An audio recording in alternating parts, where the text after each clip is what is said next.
Okay, so now with this closing brace, that completes the digital logic handling portion of our code. So in other words, we're now finished with the section if switch 1 equals 1, in other words, if switch 1 is off.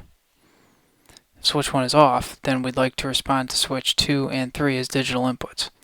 If switch 1 is on, then we're going to start processing potentiometer 0's input to pin 2 as an analog input. So let's take a look at that.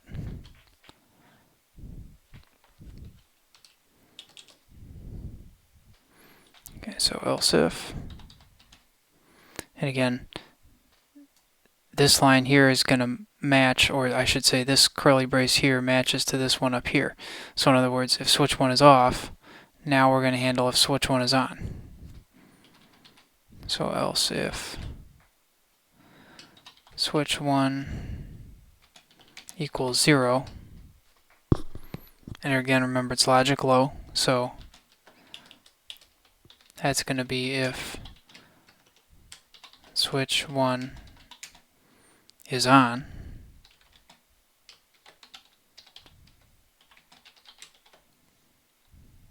then we're going to enter analog mode.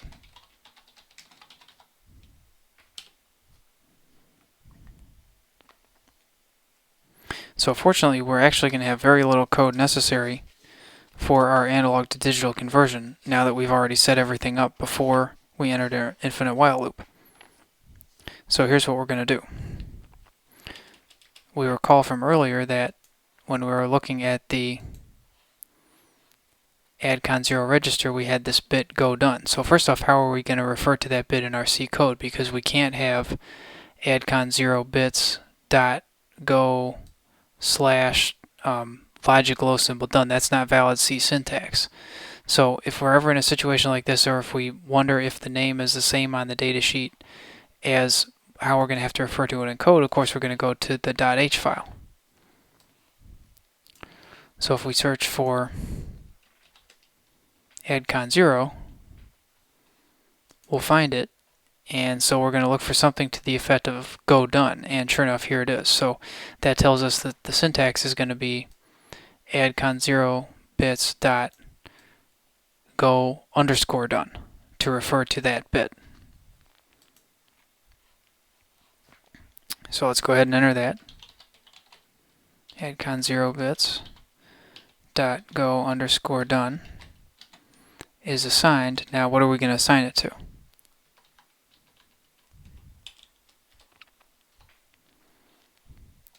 Well, if we look in the datasheet here, if we see that if we assign it to 1, conversion is in progress, and if we assign it to 0, it's idle. Now you'll notice that that bit is both read and write, and that it's set to 0, in other words idle by default. So here's what we're going to do. We're going to set addcon 0 bits dot go done to 1, and that's going to perform our A to D conversion. Then the next line that we're going to have is going to be while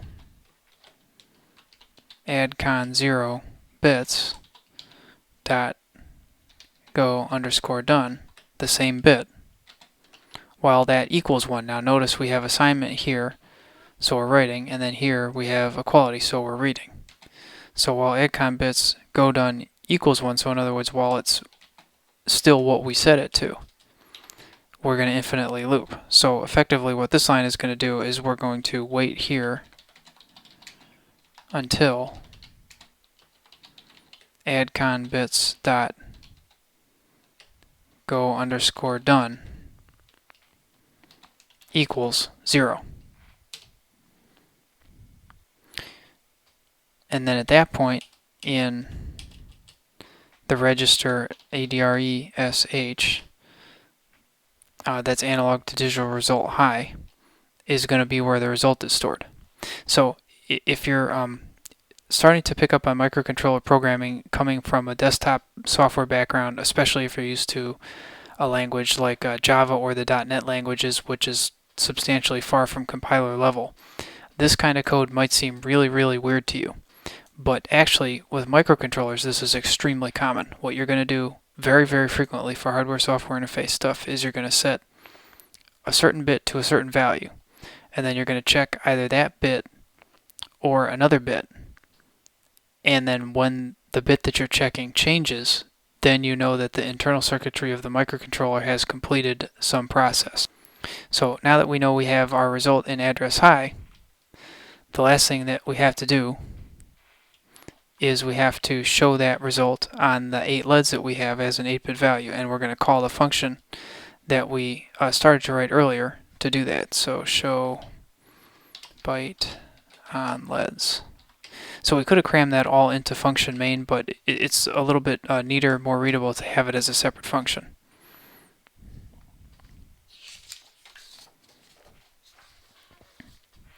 And then we're going to do the same idea as we did before. Since switch 1 is either on or off, if everything's working perfectly, we didn't need to make this an if. We could have just made this else and then eliminated this if statement. But for debugging, it could really pay some dividends for us later to make switch 1 check if it's off, then check if it's on, and then if neither of those happens, put an else clause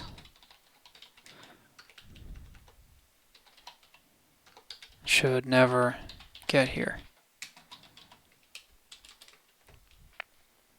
And we can put some debugging statements in there later to see if we are indeed getting in there, at which point we know we have some kind of problem with our switch 1 input. So then we're going to end our infinite while loop. And you'll notice MPLAB has this nice feature. If you put the cursor just next to this curly brace, it'll highlight the matching curly brace in yellow. So that tells us that we did get our spacing and everything correct, and that matches our while loop.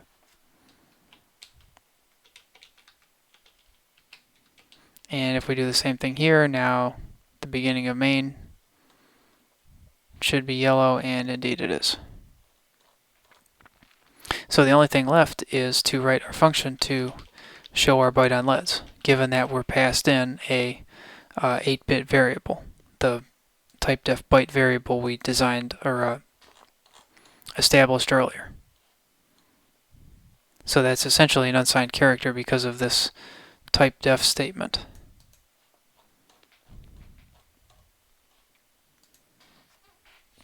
Okay, so now we're going to get into another section here where if you have a desktop software background, this is going to seem a little bit weird to you. What we're going to have to do is we're going to have to do some bitwise operations on this byte variable here to see what the individual bits are. Now, those of you that have more of a digital logic background might be screaming into your monitor in another minute at me because how I'm going to do this is probably not the most efficient way to check what each individual bit is, but this will make it easy and readable. So let's go ahead and do it in favor of readability rather than in favor of efficiency. So here's what we're going to do. We're going to do if byte to show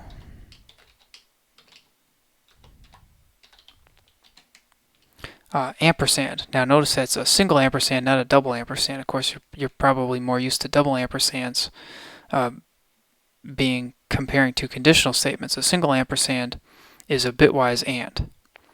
So we're going to bitwise and this variable that we're passed in here, byte to show, with the mask 0B 1 and then 7 zeros. 2, 3, 4, 5, 6, 7.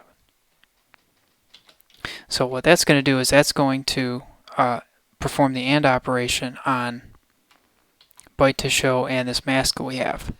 So since anything and 0 is always going to be cleared, because anything and 0 is 0, that's going to clear the lower 7 bits of byte to show. And anything and 1 is what the anything was to begin with. So in other words, no matter what's passed into byte to show after this bitwise operation, the result is going to be whatever the most significant bit was, the 7th bit. The bit that we're ANDing with the 1 is going to be whatever it was to begin with, and the other 7 bits are going to be clear. So we're essentially isolating the MSB. So if that equals 0B1 1, 2, 3, 4, 5, 6, 7 zeros. So if that equals a 1, in other words, if overall what this if statement is doing is checking if the MSB coming in is a 1, then we're going to turn on lead 7. Else, the MSB must have been a 0, so we're going to turn off lead 7.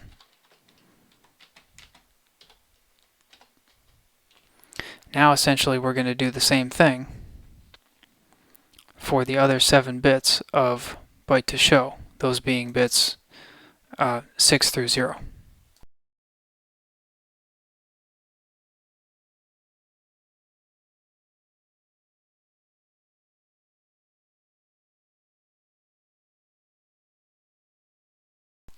Okay, so now our function's complete, and what this function is going to do is it's going to show the byte that's passed in on LEDs 7 through 0 as a binary number.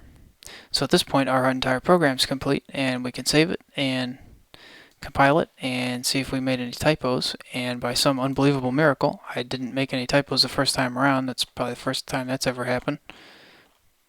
And there's our whole program start to finish. So if we go to the folder that we're working in on our desktop,